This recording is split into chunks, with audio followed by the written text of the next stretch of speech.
Dear audience, আসসালামু আলাইকুম রহমতুল্লাহ। আশা করি ভালো আছেন। আমার এই পেজ থেকে আমি আপনাদেরকে বিভিন্ন সময় বিভিন্ন হেলথি টিপস দিয়ে থাকি। আজকে একটি বিষয় শেয়ার করবো, সেটা হলো কী করে বেলি ফ্যাট কমাবেন, অর্থাৎ পেটের চর্বিটা কী করে কমাবেন।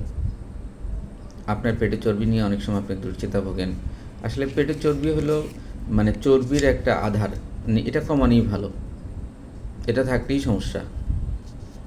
আর এটা কী কারণে কমাবে সেটা আমি একটু শেয়ার করতে চাচ্ছি। অনেকে চিন্তা করেন যে আমি সকালে নাস্তা খাবো না, নাস্তা না খাই আমি পেটটা ঠিক রাখবো।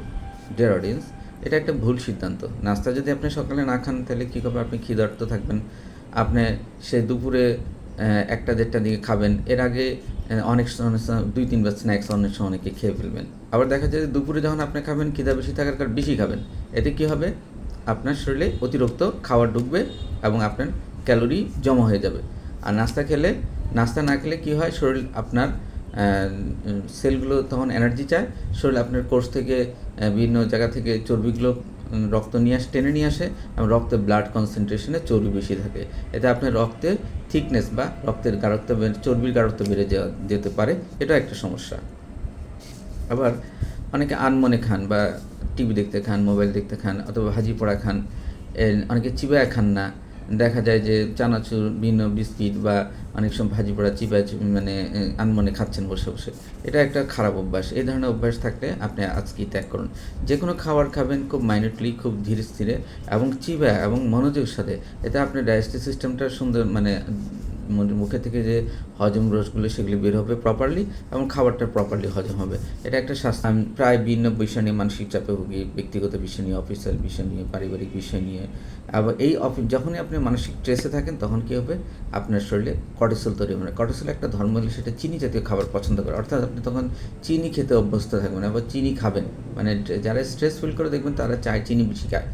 এবং এই যে চায় চিনি বেশি, আপনার সরাসরি এই চিনিটা আপনার স্টোমাকে জমা হবে। এটাকে মেডিকেল ভাষায় সেন্ট্রাল অ্যাডোপোসিটি বলা হয়। সেন্ট্রাল অ্যাডোপোসিটি এই জন্য বলা হয় যে আপনার মানে ভেলি ফ্যাটে মানে ফ্যাটি সেলগুলো জমা হবে। তাই এটা আবার আপনাকে কী করবে, কর্টিসল হরমোন যখন বেশি থাকে আপনি খিদা লাগবে। সুতরাং আজকেই সাবধান হন, স্ট্রেস থেকে দূরে থাকুন, কর্টিসল হরমোন বাড়ানোর বিষয় যেই সব বিষয় থাকে সেগুলি থেকে নিজেকে সচেতন রাখুন। আর অনেকে কম ঘুমান। এক গবেষণায় দেখা যাচ্ছে যারা কম ঘুমান তাদেরও কর্টিসল লেভেল বেশি থাকে এবং তাদের ক্ষুধা লাগে বেশি এবং তারাও চিনি বেশি খান। কম ঘুমানোটাও কিন্তু একটা মানে ব্যাড হ্যাবিটের লক্ষণ। কম ঘুমালে কিন্তু আপনার বেডি ফ্যাট জমবে। ডিয়ার অডিয়েন্স, আমরা দেখায় প্রায় বড় প্লেটে খেতে বসি। বিয়ের বাড়িতে যেমন বড় প্লেটে খাবার দেয় অনেক, তেমনি আমাদের বাসায় এরকম। এটা একটা বদ অভ্যাস। আপনি প্লেট আপনার মাঝারি সাইজে রাখেন বা ছোটো রাখেন, এটা যেন ভালো হেলদি। জাপানিরা সাধারণত ছোটো প্লেটে খায়, জন্য তারা স্বাস্থ্যবান। বড় প্লেটে খাইতে দিলে আপনার খাওয়াটা বেশি আসবে এবং আপনি অতিরিক্ত খাবেন। অনেক সময় বিয়ে বাড়িতে বা বিভিন্ন জায়গায় সৌজন্যবোধের কারণে আমরা অনেক সময় বেশি খেয়ে থাকি। খাওয়া শেষ আরেকজন একটু মাছ দিল বা একজন একটু গোশত দিল, এটা আমরা সৌজন্যবোধ খাওয়ার কারণে আপনার অতিরিক্ত ওজন সৃষ্টি হয়। এই ধরনের অভ্যাস ত্যাগ করাই ভালো। এই ধরনের সৌজন্যবোধ অ্যাকসেপ্ট না করাই ভালো।